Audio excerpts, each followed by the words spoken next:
think we're totally going to see an era where every quarterback's going to put themselves in the portal until they know what the heck the answer is. These coaches are having it all their way. Oh, we've still got a battle. We've got a decision to make. You don't have to leave. You can stay right there, but you have now the option, if you get what you think is a bad decision, to go someplace else.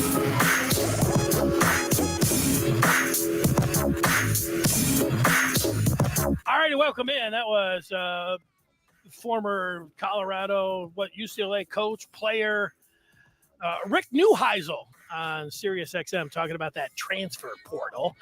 And welcome in on a Thursday, Maize and Blue review. It's time to talk with Jim Scarcelli, who joins us here every Thursday, the former Wolverine. Scar, nice to see you. How are you?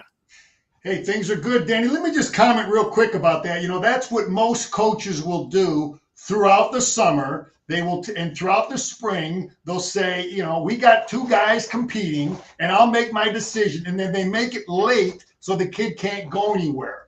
So that's the point he was trying to make there. But, sometimes the answer to that problem might be, hey, guys, I'm going to play both of you. Now, is that going to cause you to lose both of them? But anyway, it's just interesting because he's a former quarterback, he's a former coach, and that's kind of the narrative and the mind game they play so they can keep two quarterbacks. But right, it is interesting. They've got the May 1st. They had a deadline. I don't know if that was written in stone by the NCAA, and you're going to get a waiver and everything else. But what Neuheisel's saying, and you can take it to other positions. It can be dangerous. Let's say you're not sure of your spot, you hit that transfer portal, I could say, hey, we don't have a spot for you coming back. But if you're a top player, it may behoove you, if you're in competition at a spot, to say, hey, just in case things don't work out here. You get it with a quarterback, because if you're the backup, they don't plan on playing too. You might get it if you're an offensive lineman. All the other positions, they can say, hey, we can rotate you in, right? Yeah. So it's, the coaches have to play those games. I totally understand it. To try to, to have two good quarterbacks. You can't be having them bail out on you. So you got to find a way to be a good diplomat. It's changing rapidly, and it may have changed more this past year than it's changed in the past 25 years. Well, we're going to be talking about Big Ten offensive systems. Scar's going to rank these systems. That's going to be one thing that we do here on Maize and Blue Review. We'll also have a Buckeye breakdown, Scar's Big Ten rankings of offensive systems. That's going to be exciting. We're going to get to that straight ahead. Before we do that, we want to tell you about our new sponsor, and support for Maize and Blue Review is brought to you by Manscaped, who is the best in men's below-the-waist grooming. Their products are precision-engineered tools. Manscaped's Performance Package, the ultimate men's hygiene bundle.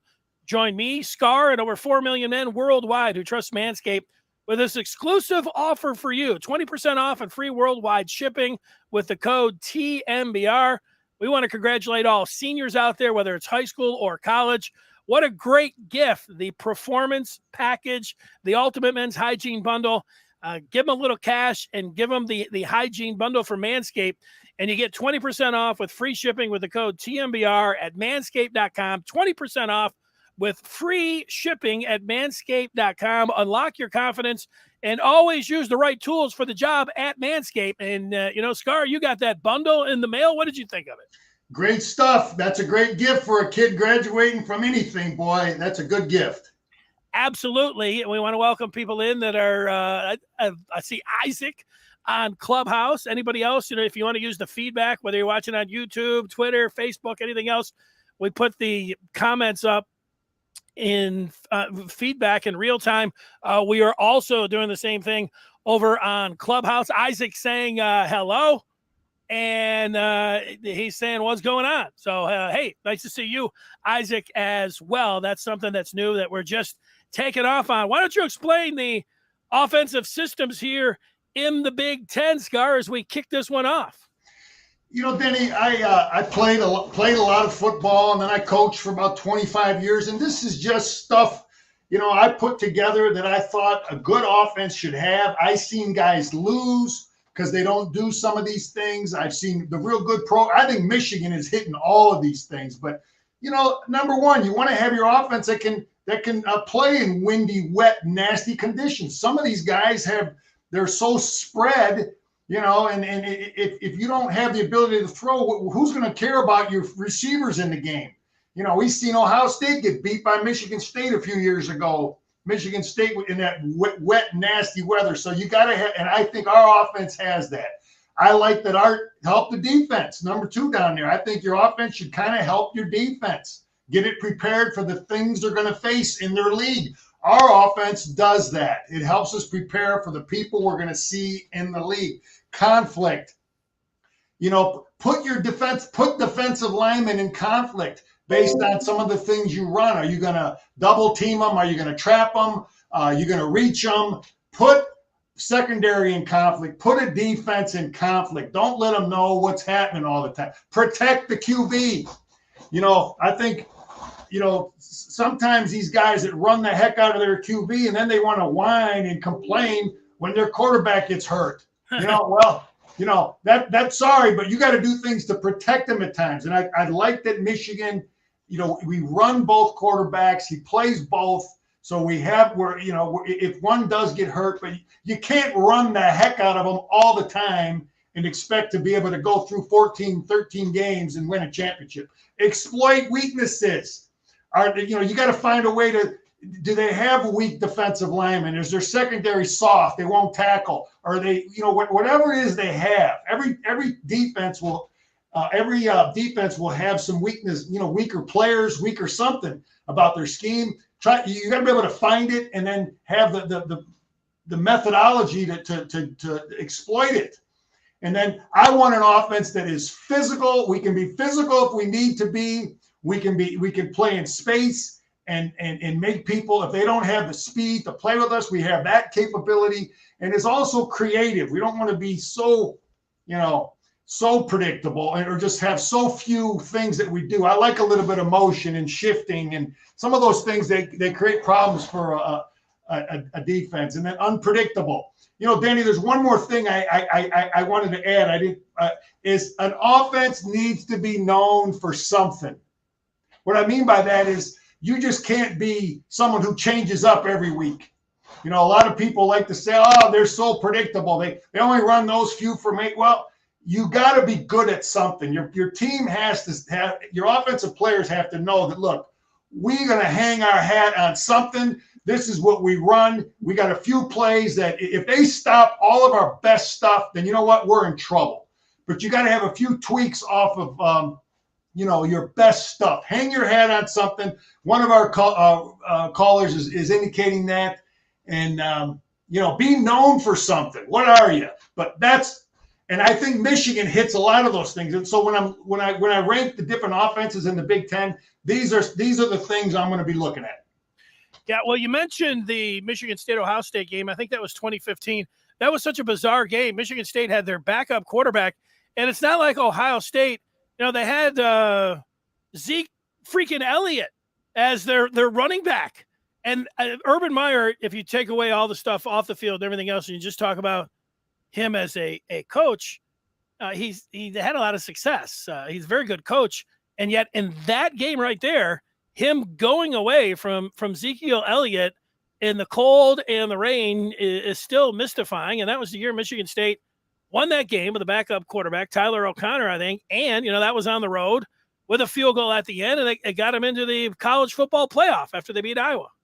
Yeah, but Denny, Mark Antonio, he understood offensively what they had, and he was loading up and killing their run game. He was daring Urban Meyer to throw the ball out of those spread formations in nasty weather conditions, and they couldn't because it was a windy, wet, nasty day.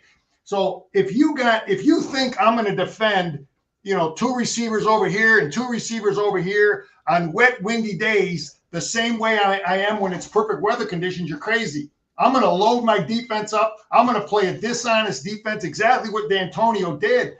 So he didn't run Zeke because they were killing him because they were over overloading to stop the run. They were daring them to pass, and that. So when I say your offense in Ohio State didn't have enough 2 tight end, 3 tight end options in their offense to give them the opportunity to run the football with those weather conditions, and Michigan State did. It was in their package. It's what they did. So my point is, that's the point I'm trying to make there, Danny. Yeah, well, speaking of Ohio State, continuing with them, and we're going to talk a little bit about them post-spring or what they did in spring. That's coming up here on just Michigan Football Live. Jim Scarcelli and Dennis Fithy, and all these bulletin points that we have up there. You just think about this past year. Maybe Michigan would have won if it wasn't a snowy day in Ann Arbor against Ohio State this past November the 27th, but it was snowing. And Michigan, they were hanging their hat on the run game. And as soon as Ohio State started loading up on them, Michigan would hit them with the pass. That was unpredictable. And they were able to get some of they played physical on both sides of the ball. They were able to get some of their speed in there. And Ohio State's weakness, you pointed out after the game that you saw just technically that they weren't as sound. Maybe it was a big number 5 that, didn't have the knee bend, wasn't playing with great leverage. And that was somewhere Michigan exploited that Ohio State defense. That was their weakness. Of course, you're running the ball like Michigan did. That did protect their quarterback. It did have Ohio State in conflict, and it helped the Michigan defense. I think Michigan played every one of your bulletin points. They all came into play this past year in the 42-27 victory. Yeah, I firmly believe that. That's why I have Michigan is in the top tier of the offensive systems, because I think Jim Harbaugh knows what the hell he's doing offensively to build a sustainable offense that can lead to championships. I played, I think I may have shared this story. I remember one of the first times as a high school coach, I defended the spread offense, and this guy was scoring 50 points a game. And I put my package together, and to make a long story short, we crushed them. They scored at the end on my, it was a playoff game. I had my JV kids in there at the end, and there was wet, windy weather conditions that day. And after the game, we beat them like 49-7. After the game, the coach comes up to me and we shake hands. Yeah, he says to me, "Yeah, coach, it would have been a different game if it wasn't so wet and windy out here." And I'm looking at the guy. I'm like, yeah. And I told my players that after the game. I said, this guy wants to blame the weather conditions. I said, that's why we run the ball. That's why we do the things we do, so we can play in all weather conditions. I'm not going to tell my team, hey, man, we lost because of the wind or the rain or, that's BS. That's terrible. I like it. I like those kind of stories. Scar, before you talk about some of the teams here, let's run through some of the feedback. The people have some questions for you.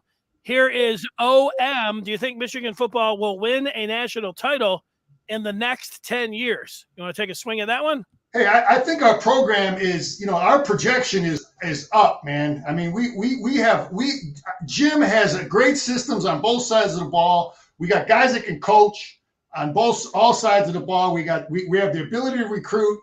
I do believe Michigan has the foundation, coaching, school, NIL. We got to be there with the NIL too. We got to be hitting on all fronts.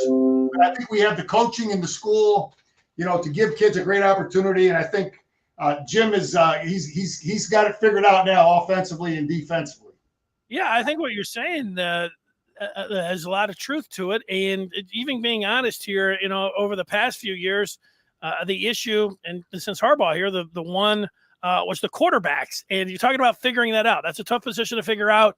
He did figure it out, last year. Who knew out of all the different quarterbacks from McCaffrey to Milton to Spate to all of them, that would be Cade McNamara would be the one. And also figuring out that the identity was going to be, hey, it's not speed and space and all this. It's lining up, running the football, and both sides of the ball, and that worked for him. Yeah, and now name, image, and likeness. If Michigan, who had a top 10 recruiting class this past year, if they can chip away at the Alabamas, Georgia, Clemson, Ohio State, and succeed in name, image, and likeness, and close that gap a little bit and chip away and get in there and get some top 5 classes, well, then I think they check every box. So then why not? Why couldn't they win a national championship at that point? No, I totally agree with you. But you got to hit on all cylinders, man. You got to be able to. Recruiting is a tough game, a tough business, man, and you cannot be behind in any area. To win, you got to have great coaches that can recruit and great coaches that can coach, and then guys that can scheme. Yes, sir. Michigan did check all those boxes last year for the most part. This year, I'm hoping they would be more diverse in their offensive attack, and we have the wide receiver, tight end, along with, of course, the running back. Yes, people get caught up with the running game. That's what I want JJ to start so we can use every weapon on the field, including him. Running, because there will be a time when he's absolutely right. And that's why he's talking when they stack the line, like they do against. That's why you got to be able to have the ability to run and throw out of every formation, and I think our offensive plan is good. If we want to play in space, we can. If we want to bring 3 tight ends in, we can. If we want to bring in 6 offensive linemen, we can. The defense has to prepare for all of that. But I like the balance. I like to be able to run the ball in November, man, and have the ability to do that. So, because I don't want to be telling my team that we lost because I didn't have a system or a plan to prepare in wet, crummy weather. That's a terrible coach that has to say that to his team. I wanted to ask you this question. Thanks, Antoine. Antoine pointed this out about Dante Moore, who came in this past weekend, the quarterback out of Detroit. And what if Dante said this to Michigan, Scar? Hold on, we'll get to that one first. What do you think U of M said to Dante Moore this weekend when Moore asked if U of M is going to run the ball like they did last year? So here you are, a pocket passer like Dante Moore. You got your eyes on the NFL. You're, a 5-star QB, the apple of everybody's eye, and you want to throw the football. And you watched Michigan last year. What do you think the brain trust there in Ann Arbor said to Dante when he asked about the offense moving forward? I got to believe that professional coaches look at a heck of a lot more than his stats, a quarterback's stats. Belichick's got a guy that played in Alabama. He didn't throw it all over the place. They ran the hell out of the ball. Miami's got an Alabama guy that, they ran the heck out of the ball. They want that guy that can do it all, obviously throw and run and who's smart and can get him in the right play. But you know what they might have done, Scar? They may have put your points of offense up on the screen. They said, look, Dante, in the NFL, you got to play in all weather conditions. This is going to put the other team in conflict. We're going to be unpredictable. As soon as, you're physical and running the ball, it's going to protect you. Look at bulletin point number 4 there. And then when they're playing the run left and right, well, that's when you pop them and take the top off of the defense. I think, Scar, maybe they just use your points for the offense for Dante. Denny, you're absolutely right. Because if I'm a kid getting recruited as a quarterback, and I look at someone like Nebraska, some of these schools, some of these real spread guys, they run the heck out of their quarterback. West Virginia, these Oklahoma, there's going to be shots and hits you're going to take. Michigan and Jim Harbaugh, he obviously understands the limiting the hits. I mean, yes, he runs JJ and he ran McNamara a few times, but you can't overdo it because that's gonna take shots on your quarterback. But those are good selling points. Good stuff. All right, you ready to take a look at the offensive systems in the Big Ten? Yeah, let's take a look and we'll break them down. All right, let's talk about them. How did you look at it? I'll put up as we do talk here. Last year, points per game in the Big Ten. You see, Ohio State was number 1, Michigan number 2. Ohio State scoring 45.7 points per game a season ago. That led the nation. There's Michigan at number 2 at 35.8. Scar, if I told you that you can just go and pick any of the teams that you want, if I told you that Michigan would average right around 35.8 points per game, would you like that? Do you think Jim Harbaugh, that would be a goal that he would be happy with, or a number that he would be happy with? Oh yeah, that's good. You know something, Denny. I'm getting a little feedback. Okay, it's cleared up now. You know something I didn't emphasize that should have been in my. You better secure the football. You better not have a lot of turnovers. Okay, and I don't know how many turnovers Ohio State had in some of these rankings, but yeah, Michigan's. If I'm a defensive football player, again, there's so many things that are not.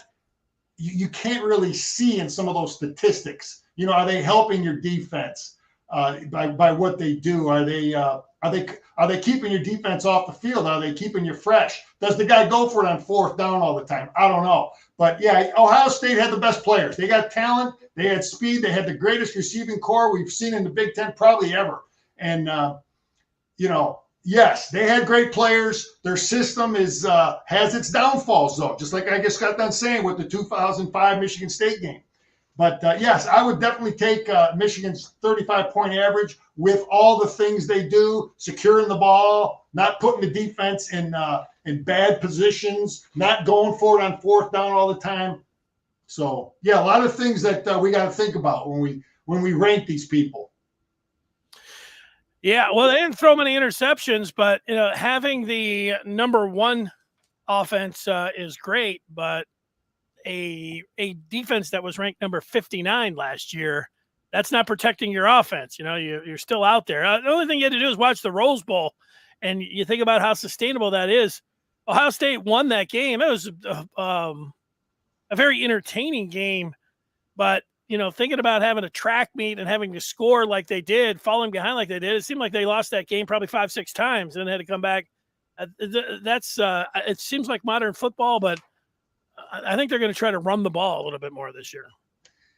Yeah. I do too. I think they're going to try to, they got to put, and I'll get into the Ohio State because I did break it down. But Denny, looking at my, the things that I prioritize, I had 3 teams as the last teams I'd want to defend who I think are doing really good things. And I had Nebraska, Purdue, and Michigan. Nebraska and Purdue, those guys, Scott Frost he gives you problems, man. He runs his quarterback all over the place out of different formations. They're running option. Now, Nebraska's in the middle of the pack, okay, scoring, but he's a guy that gives you a lot of problems. The Purdue coach, now he's in the middle there, and he is a tough to figure out, tough to predict guy. He does a lot of things. I have Again, when I make my rankings here, when I talk about these people, I'm talking about it regardless of talent. So I'm assuming they all have the same talent, because obviously the last team I'd want to defend would be Ohio State if we just went by talent.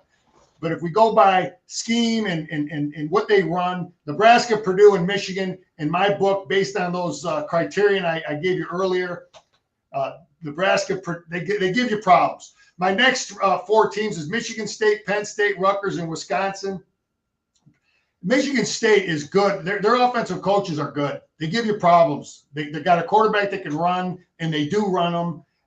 They got good formations. They have a run. They have a physicalness. Penn State, and even though Rutgers is near the bottom, wins and losses, they have a good system. In my opinion, they run their quarterback in a lot of different situations, and they just in Wisconsin with all the different things they do, and they are really good at a few things. I have them as my second tier.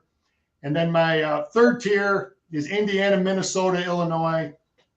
And then the bottom 4 is Maryland, Northwestern, Iowa. And I have Ohio State. I know people got to say that's crazy, but I have Ohio State near the bottom schematically because I think they don't have the ability to run the ball with the different formations. I don't think they do much to help their defense. And I think that was a big reason why Michigan won last year in Ann Arbor, because Ohio State's offense doesn't do enough to help their defense. I like it. Here's some of the rushing numbers from last year. You see Michigan and Wisconsin. A lot of those numbers are close, but, man, Michigan and Wisconsin, if you're going to say they're going to hang their hat on something, they're going to hang their hat on running the football. There it is. You look at the attempts. of that Michigan had. Minnesota tried to run it 601 times, but the thing that jumps out there, a lot of things jump out. 39 touchdowns.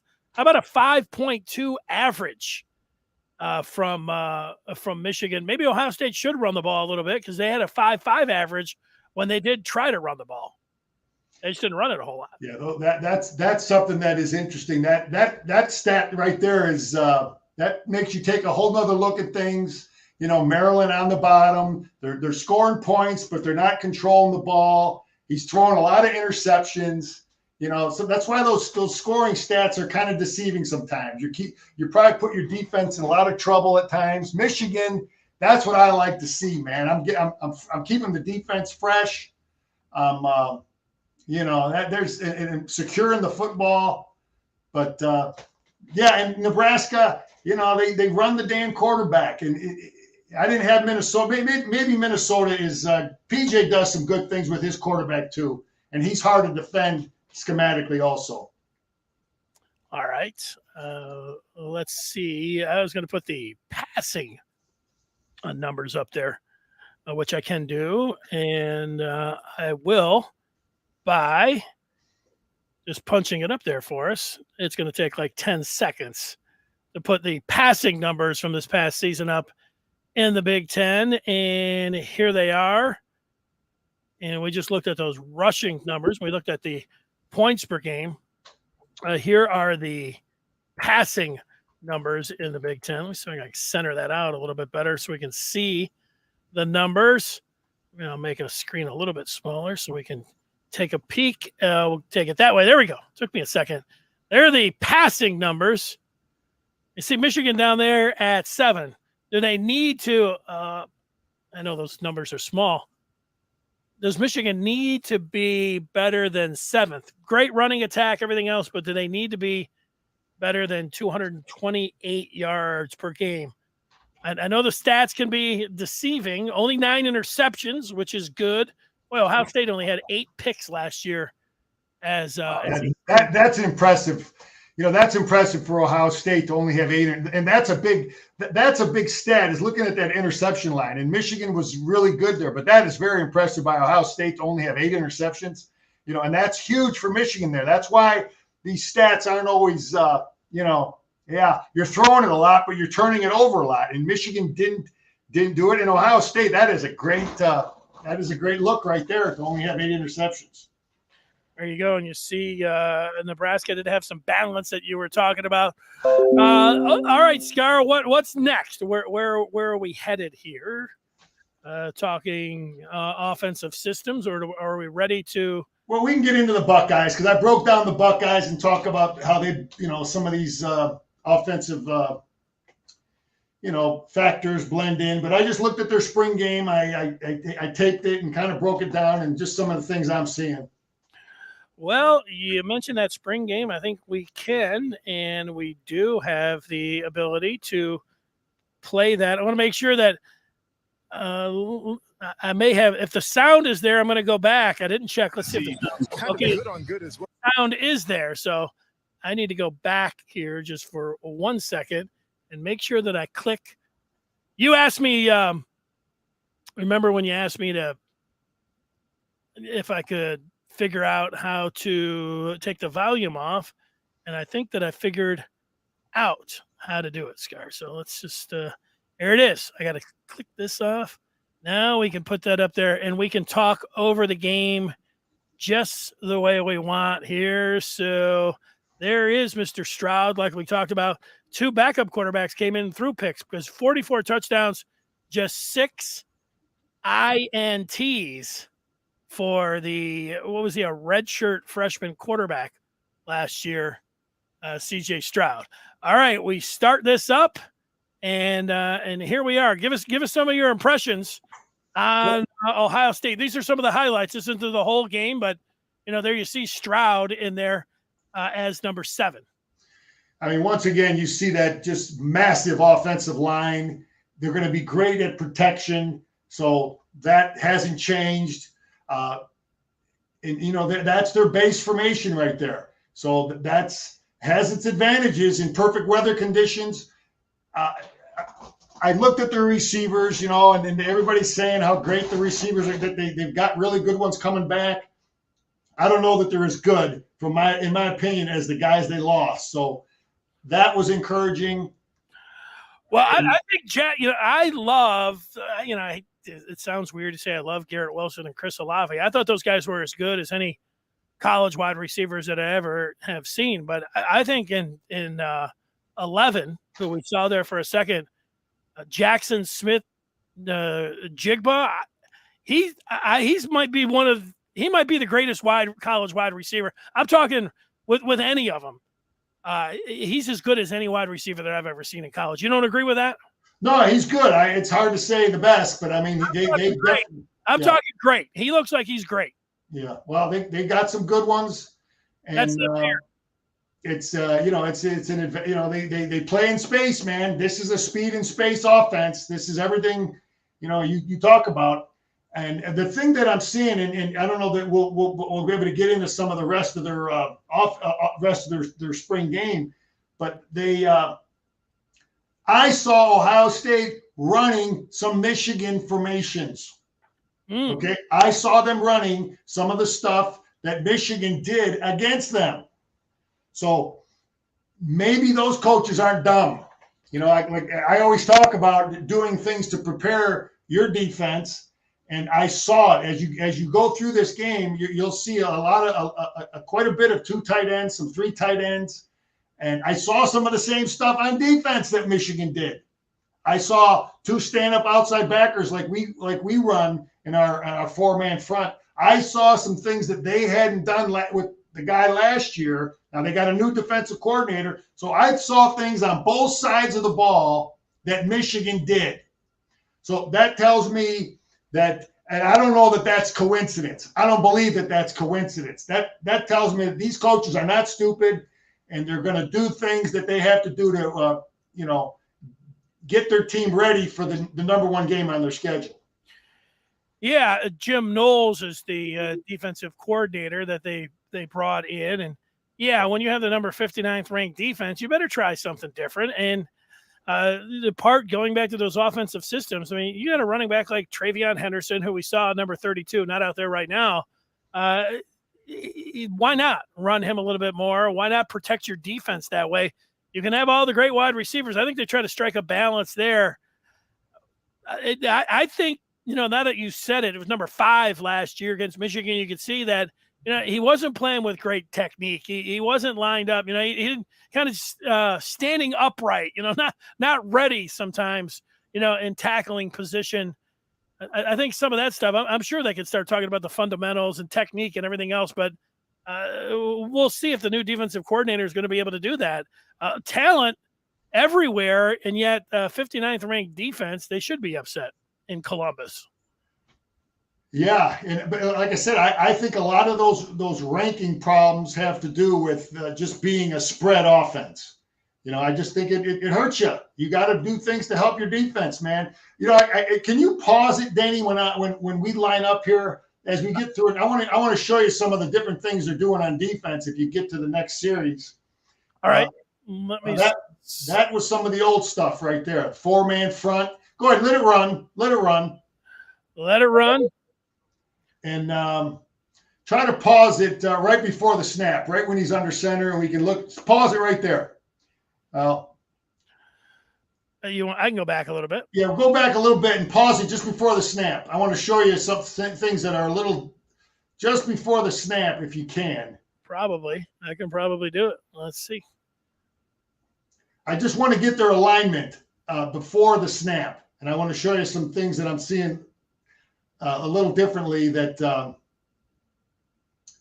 is kind of not a lot of people are doing it, but it's something different. It's similar to what we're doing. Pause it. Well, that was your 4-man front, and that's exactly what they've done in the past. Get to the next play and try to pause it pre-snap. Pre-snap. All right. Yeah. Get to this next play and try to pause it right before the snap. All righty. They might be going to commercial here. Let's see. No, no. Okay, pause it right there. Anyway, and Denny, what they're doing is they were in a 4-man front the play before. This time they were in a 3-down front with one guy, one of the defensive linemen in a 2-point stance, which means they're gonna drop him in coverage at times, and they never have done that before. That's one of the things Michigan has done. So I'm seeing the 4-man front dropping guys like we dropped Hutchinson, like we dropped Ojabo at time. I'm seeing that from the Buckeyes, something they never did last year. So this is new stuff that I'm seeing. Now, is that there's your 3-down, and see how the guy at the top is in a 2-point stance? Right here, like that guy right there. Yeah. See, that's new. And throughout that scrimmage, they dropped him occasionally. That's new. They were always a 4-man front, guys' hands on the ground. So that's something that is going to give them the ability to drop one of their defensive linemen and maybe bring a linebacker. But you do that to create some conflict. But also, those are things that Michigan does. Having 2-point defensive end, 2-point stance defensive ends who also drop and will rush the quarterback. So it's different, and it's something that Michigan does. Well, if you've got the ability with rush ends like that, that's the name of the game, right? Michigan showed the way last year. Yeah, and you want to have guys that are big enough and good enough to rush, but also they drop in coverage at times, because that puts the defense in conflict. They don't know if the guy's rushing and he's dropping. Are they bringing a linebacker? Are they bringing a safety? What are they doing? Just because he's, again, it's conflict. It puts the offensive lineman in conflict. It's creative but still be sound and be good is what you want to do. Maybe this is traditional. Maybe that left defensive end's offsides too. But but the guy at the top, again, he's in a 2-point stance, and that's different. That's a different technique. And if a guy's in a 2-point stance, that means he's a potential dropper in coverage. And that's what I've seen as we go through this, as we whip through this. Now there's 2 of them. Pause it right there. That's the Michigan defense look right there. That's the 2 outside guys are in 2-point stances, and that's new. The Buckeyes never did that last year, and that means those guys would be. That's kind of the stuff I did as a player. Those are outside backers. They could rush or they could drop in coverage, and you can bring safeties, you can bring linebackers, and it doesn't have to be those 4 defensive linemen that are going to be rushing all the time. This is, so to speak, Aiden Hutchinson, and this would be David Ojabo. There you go. And that's the Michigan look. That is not what Ohio State did last year. Are they running that? So the question is, are they doing that because that's what this guy wants to do? That's what he believes in? Or are they doing it to prepare the offense for Michigan? Well, I did listen to a little bit of Ryan Day. He was asked about, because they didn't do a lot of thud tackling. They did straight up. They were tackling. They were going and taking their guys to the ground, not the quarterback. But he had mentioned that they have Notre Dame coming up that they got to get ready for. So it was more of a physical spring game rather than Cupcake City all the way through. So they had to. I don't know how much of ruses you could potentially have when you got to get ready. I know Harbaugh during the pandemic, that was one of the reasons, he didn't want to show the McDonald defense, but that's, that people would have seen that. Although it was speculated that was what was going to happen anyways, right? Yeah, well, those are the decisions coaches have to make. High school too, we have our scrimmage before we play our first game. College, they have the spring game. It's televised. You got to decide, do you want to work on your stuff and get your kids good at it and let the opponent see it, or do you want to not work on your stuff and show them something else you're not really going to run a lot of and not be as good as it? You know what I mean? So those are the decisions you have to make as a coach. But I'm sure Notre Dame is going to be looking at Oklahoma State. So there's your 2 stand-up outside backers, and that's a Michigan look right there. Versus that spread offense. Well, what did you do, Scar? I'm going to just guess without knowing what you did. I'm going to guess that you went ahead full tackle and showed them and say, "Hey, stop us." What'd you do? You're asking me what did I do? A scrimmage in high school is those are full goal scrimmages, but you have to decide if you want to try to show some things that you've been working on that you don't, and you want to rep it and get good at it, or do you want to not show it and not rep it? You know what I mean, Danny? I do. I feel like all coaches seem like they are scared, or I don't know, scared, or reluctant to show anything that they've been working on.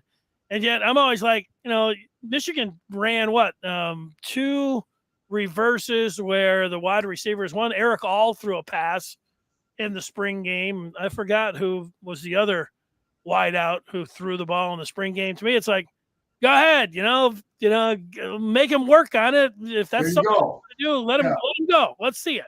Yeah, my philosophy as a coach was I was going to just show we were going to work on it. I'd rather have them know it than our players not know how to execute it. So that was the choice I made as a coach, that we always ran our stuff in our scrimmage, and if they see it, great, and let's be good at it. Let's make the mistakes in the darn scrimmage instead of the first game. I could understand if, let's say you had a true freshman like Donovan Edwards and he was in for the spring game. Now, maybe you knew, and you should know if you're scouting the opponent, that Donovan Edwards can throw the football, even though he's a running back. But if you plan on one day springing it out like in a Big Ten championship game and, have him throw the transcontinental like he did to Roman Wilson, you might not want to show that in the spring game because you just might not, know that the guy has that kind of arm. Like if he ran in the spring game, you're like, whoa, we better pay attention, man. This guy might be able to air it out. Yeah, I like the idea that the defenses now have to know that Donovan Edwards can throw and he can throw well. They saw it in the bowl game, so all of them will be prepared for that. They have, they know that all can throw it. But Coach Moeller used to talk about chasing ghosts. And we all prepare for things, and everybody has trick plays. Everybody has plays they ran once or twice, and this and that, and Coach Mo would say, hey, we just can't keep chasing ghosts. We got to stop their best stuff. We got to stop their best stuff. And then the fundamentals of our defense will always save us on trick plays and some of these things we haven't seen. So that's how Coach Mo used to present it to the defense. But maybe this defense, if I'm an Ohio State fan, I say, well, the offense looks great. But what about the defense? Where's the tackling here? I mean, they're supposed to be able to tackle him. He shed at least 3 tackles there. Well, that's all good news. I like seeing it.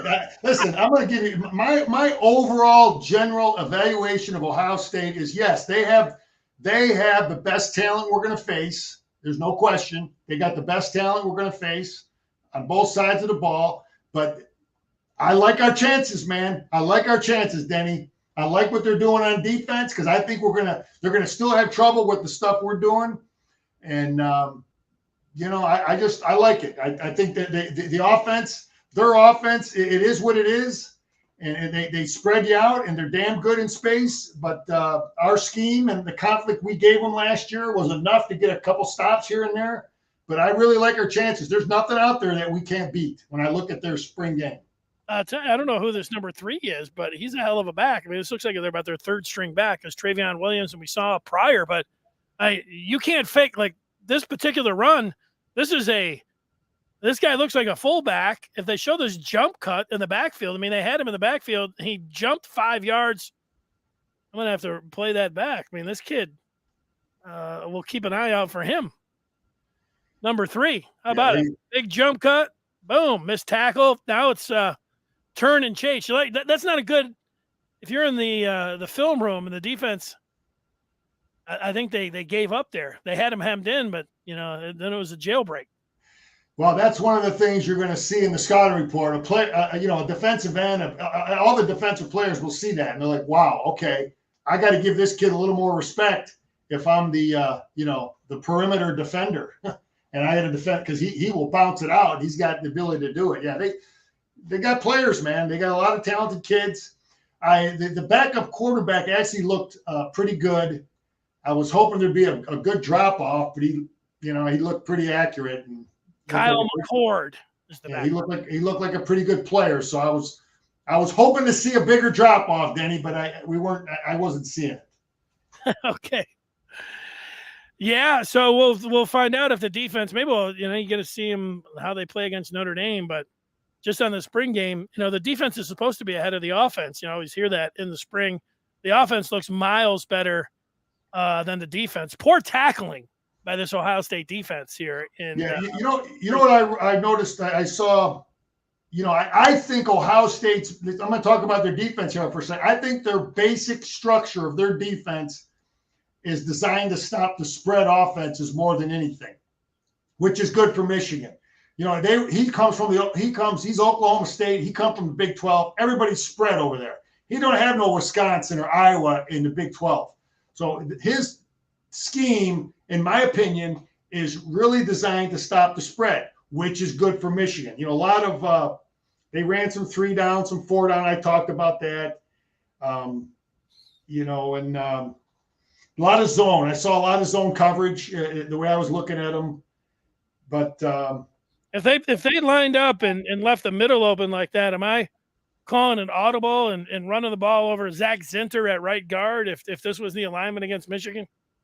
Well, that's a pretty basic. See, that's where you don't know which someone's going to be probably firing into one of those A gaps. The kid at the top, the defensive tackle over their Ohio State's left guard. Somebody is going to be responsible for, unless it was a big passing situation. No, it was 2nd and 2. So those are things, but you can't always tell pre-snap where they're going to slant into. A guy might look like he's lined up here, and then on the snap of the ball, they both fire into the gap you thought was going to be unmanned.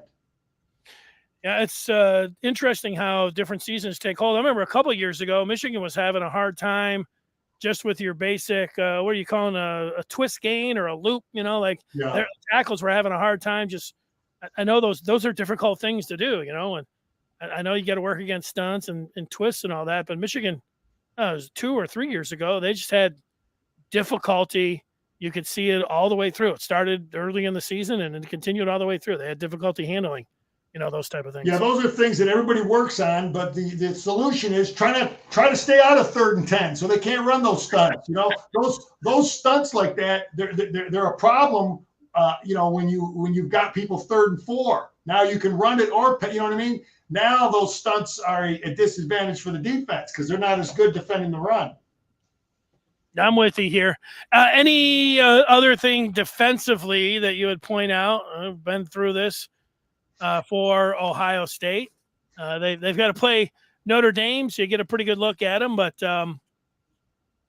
that's some of the tail of the tape when you're watching them in the spring. This is already getting down where I don't think that is Stroud in there anymore, but maybe it is. They're running some 2-minute offense here.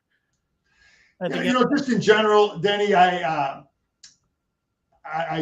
hoping that I'm right about their defense being focused and structured to beat the spread people. And Michigan is not. We have the ability to be spread, but we got the ability to come with 3 tight ends and 6 offensive linemen. I want to see how they're going to respond to that. But I didn't like seeing it, like I said, but they were smart enough to put some Michigan stuff into their offense, to help prepare their defense. So I did see a dosage of that, which I didn't like seeing because I was hoping they would continue to be stupid and just run spread.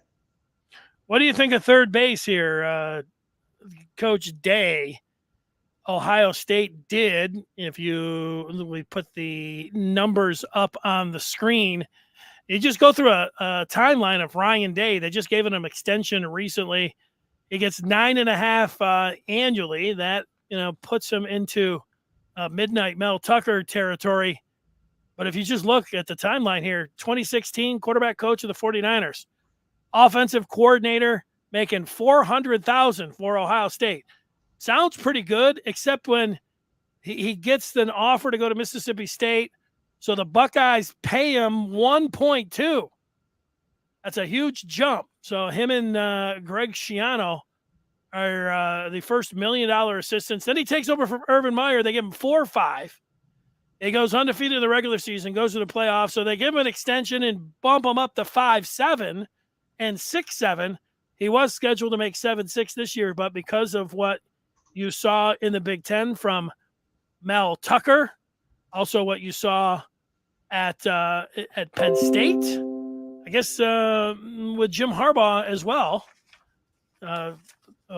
Franklin at Penn State, so they put him up to 9.5 for Ryan Day.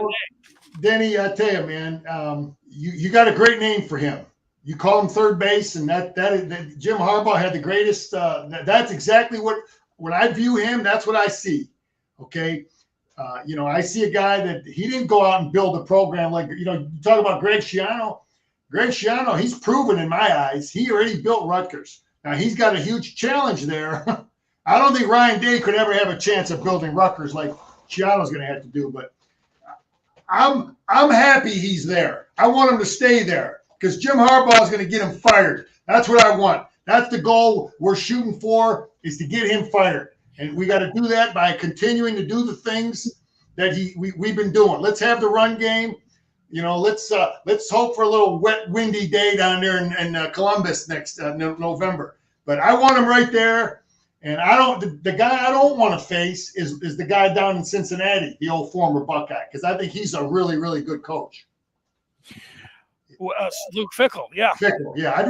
I'd rather face Ryan Day with that Ohio State talent than Luke Fickell with Ohio State talent. Hey, Danny, you ever heard the expression "lions led by lambs" or "lambs led by lions"?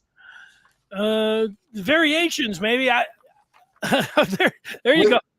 Day, it's interesting. Prior to the season, a season ago, the narrative for Ryan Day is that not only did he pick up where Urban Meyer left off, but he had put in some pro concepts and he had supercharged the offense and the recruiting, and things were looking at if they could possibly be looking up from Urban Meyer, they were. But I don't know who decides the narrative, but let's see. I mean, it's not going to be crushed overnight. It's not going to be broken overnight. We got just as slowly as they were able to build it. We got to chip away at it slowly, and people got to be patient. But we took a big swing at them, man, and took a chunk off their armor, and we got to keep doing it. We need somebody else in the Big Ten to get them and nick them, and then if we get them, if we start getting them, then you're going to see them, slowly break down. But I want him right. I want him there. I'm sorry, but that's the way I feel it. I'd rather go against him. Well, you're going to get your wish. And Michigan has not won back-to-back games against Ohio State since 99-2000. 2000 was down in the horseshoe. Drew Henson was the quarterback. And so this team with an opportunity to go back-to-back. And Michigan's got a schedule. They've got the team. They got an offense. I think they got a Big Ten championship offense. I don't know if they got Michigan as a Big Ten championship defense right now. Maybe they do, but I think the special teams is Big Ten championship worthy. You're talking about Jake Moody and Brad Robbins coming back, and the returners that they have, and the talent that they showed, and what how they coordinated the special teams. I would say that's Big Ten championship worthy, and I think the offense, knowing what we know. They could repeat as Joe Moore Award winners, and they got great pass catchers. The running backs are good. We got you look at the quarterbacks we've talked about a lot. They got a Big Ten championship type offense coming back. Danny, I believe our offense is solid. Yes, it's good enough to win a Big Ten championship. Our special teams are good enough. It's proven, okay. But whoever the hell they are, and you and I are part of they now. That's right, You and I are part of they. Who would have thought Michigan's defense would have been so damn good with the new defensive coordinator, and it was darn good enough to win a Big Ten championship? Well, this they right here, meaning me, I think our defense will be every bit capable of winning a Big Ten championship. We got good players back to replace Hutchinson. We got good guys back that have played a lot of football. Good linebackers back to replace Ross. We got good players back. Second year in the system. We are ready, willing, and able. We got the talent. We got the coaches to compete. They got to make plays. They got to make plays like they did last year. But as far as this is the only they people need to be listening to is old Denny and Scarcelli over here. Because we believe, at least I believe, we're good enough to to get it done again. They just got to make plays. They got to be healthy. One thing, again, we were healthy as heck last year, man. Let's knock on wood. We only lost one, big time kid with the receiver, but let's be healthy. But we're ready, willing, and able. We got the players, man. Yeah, that was a pretty big loss. Hey, Antoine, thanks a lot, like you, Scar. He's got a few more points here. Let's go to him. Yes, I like our chances. I've seen the same weaknesses and had the same questions about that 425 defense, especially with Michigan's running scheme. It's bully ball time. Yeah, our defense, Antoine's on time, man. He knows it. He great minds think alike. He thinks like, but yeah, what I really like our scheme, our defensive scheme, because we have the ability to stop everybody on our schedule. We can stop and adjust to stop Wisconsin and Iowa, and then we could stop the Ohio States and the Marylands. And those are two totally different offenses. And we with what we do, we have the ability to adjust and make little tweaks to stop both of them. And that's a sign of a good defensive scheme. All right. Do you have let's see a breakdown of play here down at the goal line. Scar, what do you see? Well, let's run. Let's let it run. Let's see what we get here. Yeah, see, that's the thing. The Buckeyes don't change much when they get in the red zone and the goal line. They are what they are. They're four receivers. Michigan is going to be different formations in there. So that's why they have trouble down there a little more, because there's the field squeezed up a little bit. So that's one of the disadvantages of what they do. But they don't care. They just figure we're going to be so good at running the spread with, two receivers here, two receivers there, one back in the backfield. We don't care. We're just going to be so good at it, and we're going to rep it so often that it's what we do. You see, look, they're on the 30-yard line, same formation as when they're on the 15-yard line. Well, a good place to stop it, an empty possession and missed field goal after a sack down there. We'll give them one more play. And, in slow motion, only get an incomplete there. There's Mr. Stroud, who I was listening to some scouts break down the difference between Stroud and Bryce Young. And I tell you, if you're looking to, we're looking towards the college football season, but if you're looking towards the NFL draft right now, the scouts have Stroud with a leg up. I mean, Bryce Young performed admirably last year and everything else, but Stroud's got the size and what you're looking at. He's a prototypical NFL quarterback, where Bryce Young, those are the presumptive 1 and 2 QBs, maybe 1-2 picks next year in the draft. Anderson from Alabama might have something to say about that. Their defensive end, depending on what teams need and everything. But we may be looking at in Stroud the top quarterback heading in. He is looked at as the top pro quarterback and the presumptive number 1 pick. That's what the rest of the Big Ten is going to have to deal with. Yeah, we'll see, man. Is he, throwing to those great receivers? Those are tough calls to make. Like we talked about evaluating quarterbacks. How many tight windows is he throwing in compared to other quarterbacks? So, but yeah, he's a good player, man. He can move, and he's accurate, and he's back. So we got to deal with him. Well, Antoine, I tried to get all of your thoughts in there. We certainly do appreciate them. We do want to mention that if you like the Michigan talk here all day, all night on Maize and Blue Review, join up today, michigan.rivals.com. We were talking about, a great graduation gifts. You got Father's Day coming up. My birthday's in June. A great gift for the Michigan fan in your life, and slide of a subscription to Maize and Blue Review. Everything you want to know about recruiting, right up to the minute, anything. NIL, constant conversation, going on. We'd like to see you over there.